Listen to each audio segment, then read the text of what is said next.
officially a meeting in the ladies' room. Yeah, like that. Yes. Ladies, are we making dinner or are you making reservations? We're busy. It's not like it used to be when our parents and grandparents, were, in relations and raised the children. Career, we're trying to balance, being a mother as well as, being a wife or a partner. You nailed it. You really did. Because, and I mean, like, what we gonna eat? That'd be like something quick. Like you're going home to cook and then you be like, cooking what? Hot dogs.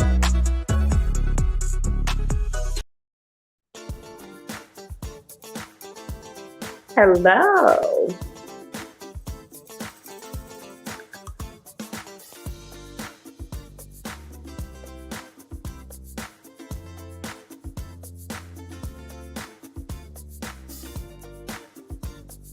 Are we on? Can't hear you. Your sound's not on. I am muted and running my mouth There like I'm you go. just. Well, hello, honey. I guess we're live. I'm looking. Okay. So, I'm Keisha. Hi. In the chat. How are How you you? doing? What's your name again? My name is Sanaa, and people call me Miss Sunshine. I'll make you sunshine. Yes. Light up this world. Yeah. And tell me your name again. I know we just met. I'm Keisha. Hello, Keisha. Hi, Eric in the you. chat. How you doing? Hello. So yeah, So go ahead and hear, while we wasting a little bit of time here, the Harvey and Michael B. Jordan situation. chill, a whole hot mess. Okay. What do you think? I was kind of shocked because, earlier on, Steve was saying some really nice things about him. And so I figured he was the one. I guess she changed the idea of that. So I think it's interesting because I don't know, the first person that came to mind, and don't judge me for this, was our boy, rest in peace, Kevin Samuels. That's who I thought of first. Hey, how you doing, lady? Hi. Hey, how are you? All Good. right. Good. And I'm Keisha. I'm Disa. That was Sanaa. All right, Lisa. Nice to meet you. Nice We to was meet just sitting you. here talking about Laura Hardy and Harvey and Michael B. Jordan. Yes, yes, honey. I have no knowledge of that stuff at all, so I can get the 411 because I don't know. I don't know either. I just know what I seen, that they broke up, but they're not saying what it's about. So I'm wondering, for them to be so lovey-dovey months ago, and now just from that to a total breakup.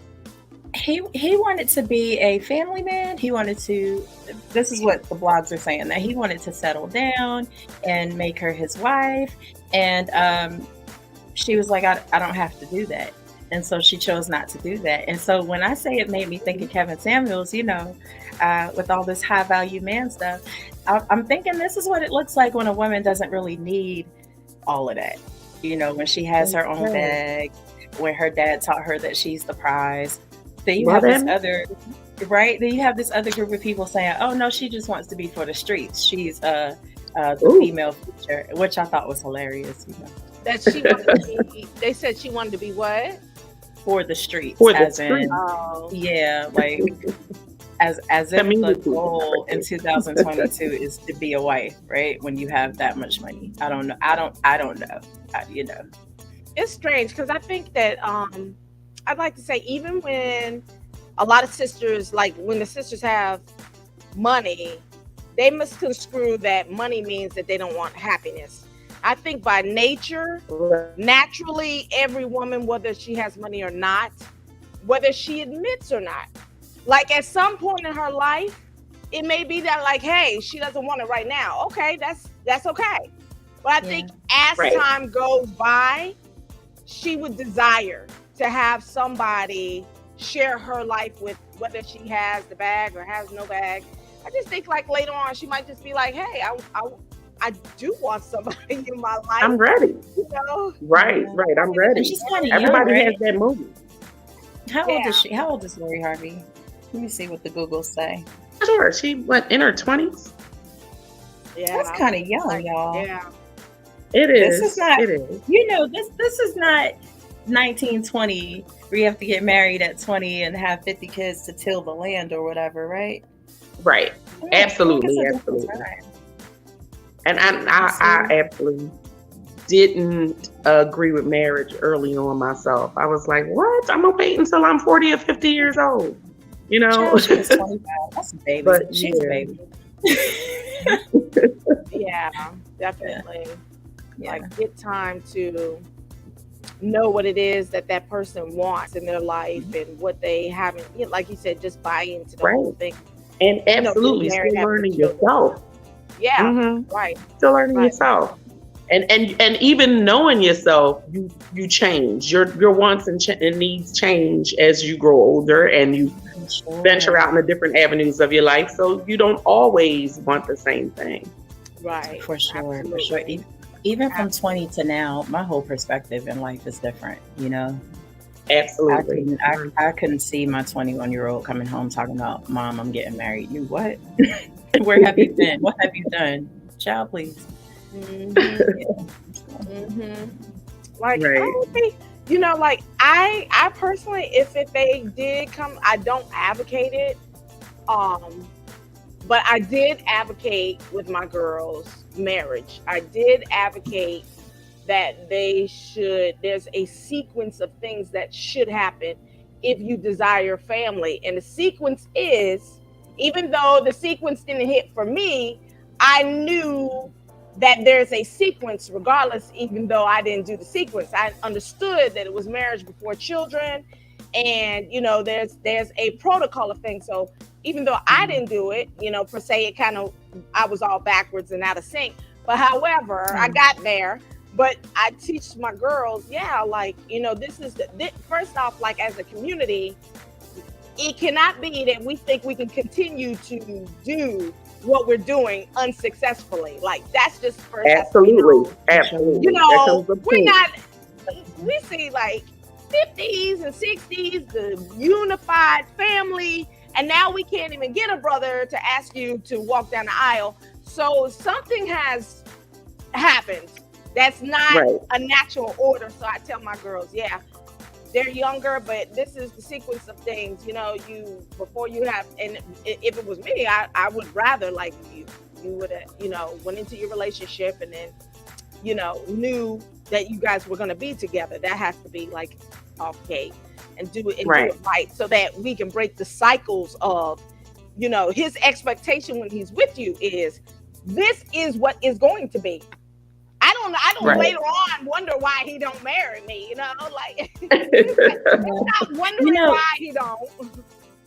Some people Well, that's believe that some people believe that it's about racking up relationships before you choose to settle down as a woman. And my perspective on that is a little different. You know, as I get older, I believe that it's more important to be intentional about not giving yourself to everybody that you date just because you're dating them, right? Not sharing that this is space more with about- everyone. Right. It's more about learning who you are and finding out what's going to work for you, because a marriage is a contract, and it's the goal is for it to be a long-term contract, right?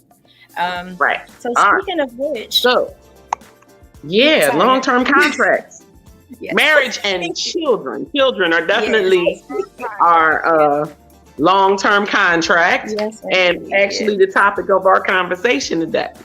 So,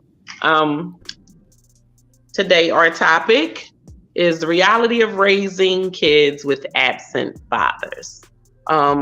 What are you ladies' statuses? I am raising my children alone, single. I have one at home who is 14 years old. She's my last minor in the home. I've successfully gotten 5 out on the way, grown and off doing their own thing through the coop. So Yeah. Yay. Yeah. And Good it job. wasn't always that way, but it is. And so the reality is that once it changes, you move along. And you got to Hey, figure it out from there. So where are you all in the raising the kids department? well, Kay Boogie, she said something to the Queen. So we should say, hey, Queen, good evening to you too. Is Kay Boogie. Good evening to you too, Queen. Hey, Hello. good evening, Kate.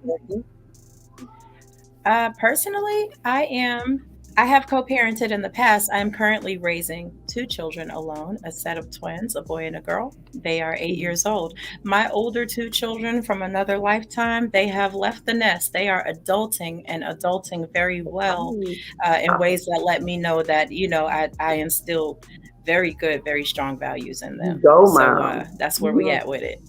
Mhm. Hoping to get it right again this time with All the right. son finally. That's tricky. Right. That's Yes, real it tricky. is tricky. It's really tricky being a mom, raising a boy. But it's just as Yeah. tricky being a mom, raising a girl too. Yeah. I've Yeah. done them both. And yeah. It's a lot of work. Yeah. And And yourself? I think I get like DuckTales back on what we said a little bit earlier. The reality of raising children with absent fathers is like back down to that breakdown of the family structure that we Hmm. have like yeah. gotten used to nowadays. I think what we should do is, I feel like in a sense, my generation, the 40s generation, we touch some of that. And I think it's important for us to, like, even though we know that this is reality, we should change the narrative at this point. And it really comes back down to us as parents instilling strong values in our children, even though we know they go, whichever way. But still, when you instill it in them, they come back and they know right from wrong. I think it's time for us to change the narrative as in teaching our children what the expectations should be. So therefore, they're not repeating the same things over and over, and getting them to know that have healthy relationships with your counterpart, and then have the expectations of union, so that we can start seeing more marriages starting to take place in our community again, just as natural as everybody else does around the world. Right. We Right, get out right. of the condition that's been on us, and change the reality.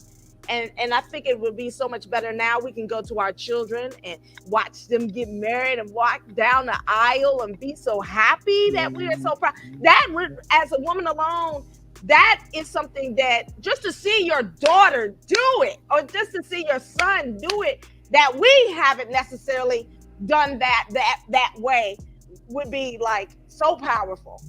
So powerful. Okay. Because So now we're just I changing. I actually was married. So I want to see that for my girls. And like you were saying, if we instill in them those values have been instilled in my children, but still, like you said, some will do their own thing. Yeah. I've raised 6 set of children. I'm on the last one now. And out of all the adults, they all see relationships differently, and I see them move in them differently. And I got one that's like, I'm not having no kids, I'm not living with nobody, I'm not doing anything until I'm married. And I'm with her. Hey, go ahead, whatever works for you, baby. That's right, do that. And then I got one that's, she's in love. It's her boo. She's got my first grandbaby. Amen to that. She's got my first grandbaby, and they doing their thing. Now my son, he's not looking for no kids, but he got his boo, and they shacked up already. So everybody has, taken out of the relationships what they wanted. But then for that baby that's still at home, raising her without the father, without the example that they had, is what I worry about the most, because she remembers him. She remembers him and she loves him, and she remembers seeing him interact with them, but she doesn't have that herself because he's not around. So the worst part about it for me is watching her struggle through it. You know, when graduation came, daddy was there for them, but he wasn't there for me. You know, she's passed 2 graduations and she's heading on to high school. And she's having a problem dealing with those things and being able to, if she talks to him, which is sporadic, being able to express to him how she feels because she's afraid she's going to run him further off. And I'm like, no, you have the right to express your feelings, but you have to respect him. He's still your father. Absolutely. Absolutely. You have to respect him. And if he's trying, you have to allow that room. Don't block your blessing. Right. So for sure. I try to encourage her. You know, some people it just takes a little longer. It doesn't mean it's you, because it's definitely not you. You are beautiful. You are the gift. You are the gift. So if he's not going to be present, he's absolutely missing out. The things that you're missing out of as well, but it's not because of anything that you're doing. So I try to recreate that in her and you know, keep her encouraged. I absolutely love when I see them interact. If he does call or if she calls and he happens to pick it up this time, you know, I love the light up that she has afterwards. I don't think fathers realize how important they are. Like my father and me were really close. And I can remember being a little girl, you couldn't tell me nothing. Oh, my handsome daddy. That's what I used to call him. My handsome daddy. My handsome daddy that. And when I got older and my parents split, because I knew the background for it wasn't healthy for us, I was hurt to see him go, but I was relieved at the same time. So in my adulthood, looking back, absolutely, we were supposed to be going. I don't fault my mom for that at all. I appreciate that she took us out of those surroundings. But as the little girl in me still misses my daddy. You know, for sure. Still misses my daddy. And but the woman in me knows that's not what I needed.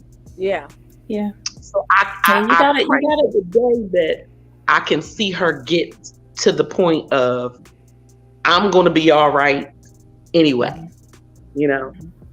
And I got this. I'm looking for that. I try to, you know, grow that into her. I absolutely love when I see fathers. I'm a social worker. I'm a senior social worker for my county. And I love to see fathers come to me and need help. They raising their kids alone. And, you know, I love it. I absolutely love it. I try to, as much as I can, do whatever I can for them, because you don't see very often a man who is taking on 2-3 kids. He dragging them behind just like we did and mama did back in the day. And he doing a good job. You don't hear people talk about it like you hear people talk about women raising kids alone. So I have respect for that as well. There are definitely a lot of things that fathers are needed for. I wish that more men took the time to realize what they are to their children. Even in your absence, they're still thinking about you every day. There's things that they may need to do or that they're doing, and they, you know, what if, you know, dad could help me with this, or, you know, they roll back on that. They roll back on it. Little girls, they don't model they boys after their boyfriends or whatever they are, their like interests after what they saw in their father or what was relayed to them. If they don't have that to refer to, Lord, you are looking at some trouble there, because you know us, we are nurturers and we like to fix things. Well, you know it, we done picked up something and trying to fix it that won't good for you. So to kill that, which a lot of women run into, it starts from daddy being available to little girls and little boys, because them little boys gonna grow up to be the men that the little girls is dating. So I really think, you know, fathers are definitely needed. And even if you feel like fathers out there, even if you feel like you're not worthy, you just might not be at that place in your life where you want to be. You might not making enough money to take them here or do that. It is definitely not what's the most valuable thing about the father and child relationship. It is not. I've not put child support on him for none of my kids. And when I say I did it alone, I did it. From the second we split, I did it alone. And because in my mind, as a parent from the beginning, I knew once I had this baby, it's all me. Whether I'm married or not, whether I'm with them or not, this is my responsibility. And a lot of times I look for, you just look for that, the co-parenting factor. You look for the co-parenting factor. Like you were saying, you have co-parented in the past. That co-parenting factor goes a long way. A lot of times when kids only have one way, then they think of it as it's mom's way or the highway. And you really want them to have, mom said X, Y, Z, yes, but you also need somebody to back you on that sometimes. That's really important in co-parenting and raising your kids to realize it's not just mom as a dictatorship. It's really because this is what's right for you. Now, he may explain it to you one way and you understand it. I may explain it to you another way and you might not understand it. However, you would have the choices there before you. Yeah. I'm gonna jump in here. I agree with you. It's like a co-facilitation, and it's really important to be on the same page. There's a comment that says that a lot of women talk bad about the father, and a lot of fathers also talk bad about the moms. The men want to get involved, but the women just talk bad. And I have a perspective on that might not be the same as everyone. I believe that it's super important not to poison your children against their other parent, because no matter what, their views are going to be shaped by your actions and that other parent's actions. But it's also super important as an adult to not let someone else's word and attitude give you an out from doing what your responsibilities say you have to do. I don't care what is said about me by my child's father. I still have a role as their mom to fulfill my duty and not even acknowledge that negativity that's being said. That's my responsibility. Because really, teaching my children. Go ahead. No. Go ahead. I'm listening. I was just going to say, by doing that, I'm teaching them A, how to cope, right? And B, how to not be pulled into toxicity every time somebody throws it out there. I don't have to engage in that negativity, right? I have the opportunity to just be an example. Eric in the comments actually said, do you think single fathers try to find a woman to help them like some single women try to find a man too fast and for the wrong reasons? Absolutely. Look at Miss Seeley in the color. No, I'm just kidding. Sis, I'm gonna let you take that question. Right. I'm gonna let you take that question. Pull it out. Yes, Lord. He said, how can you co-parent thinking my Johnny Gill? Okay. Oh, now I'm gonna tell you, I think it takes two to be thinking my Johnny Gill. And if y'all still thinking my Johnny Gill, y'all might need to take a trip to the counselor, because it might still be something there y'all can fix, work on, and you won't be worrying about co-parenting without each other, in the Johnny Gill factor. I myself, because of the situation surrounding us separating, I didn't feel like that. I was like, this the last thing on my mind. I want you to deal with your children and, work with your kids, and I'm gonna stay far out your way. So I did the most. My a lot of people don't know, and they say, oh, she just forgot about him, and that was not the case at all. Nor did I ever just forget about him. I've done, food to the house because he couldn't feed himself, just groceries, a whole truck.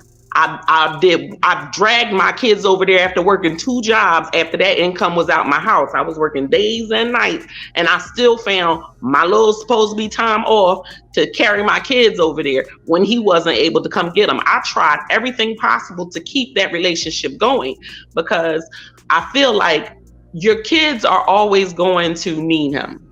I'm not going to remove him because I've had to remove him for my health and my mind reasons.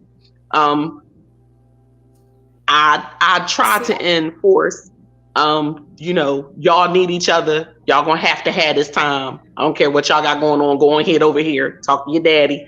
Y'all stay over here. I come get you tomorrow. That sort of thing. And it worked out really good for a while. Go ahead. You said what? Because I'm thinking you're done, and I'm jumping. But you go ahead, because I'm gonna address this comment as soon as you're done.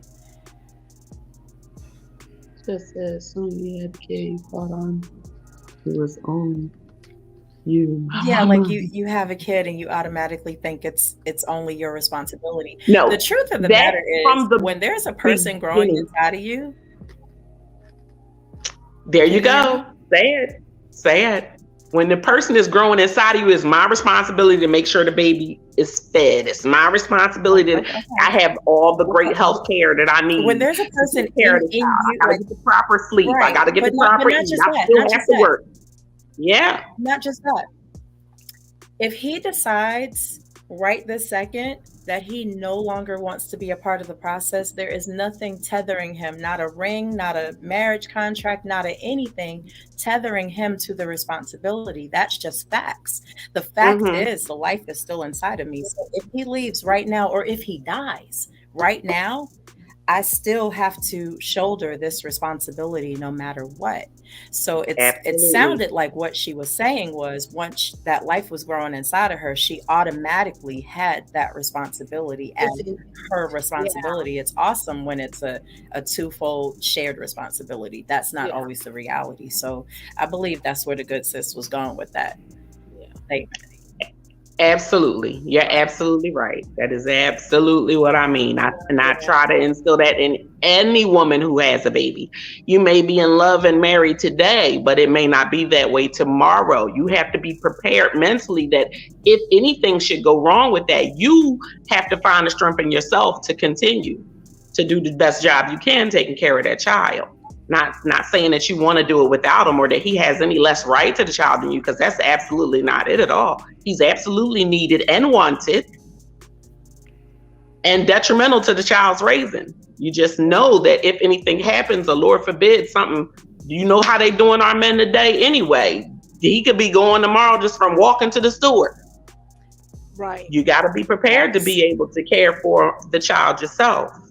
There's some faulty police officers, right?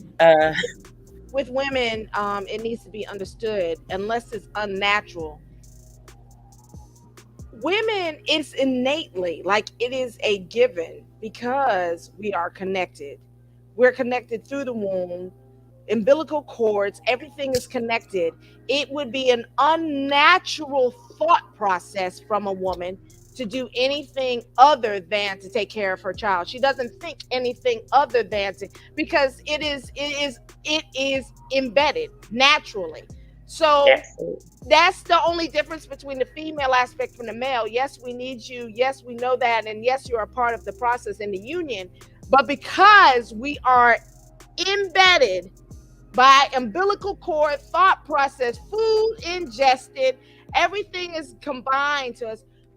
We're naturally just going to think this is my responsibility. We don't even think the thought. We don't even have to think the thought, because it's a natural thought. Now, women that don't, that's an unnatural thought. Unnaturally. So something unnatural happened to her for her to cut ties and walk away from her children. So that's why. Okay. Yeah, you're absolutely right. I agree with you. And fathers out there, y'all are all wanted and needed in your children's lives. Y'all have all what God gave you for them right there. You just put your mind to it. Do it. Next coming up, we have the Man Cave. Sunday nights at 7. And we're going to bring it to a close. For today, thank you for coming out. See us next week. Bye, ladies. Have a good Sunday, y'all. Great discussion, ladies. Bye. Good night. Bye.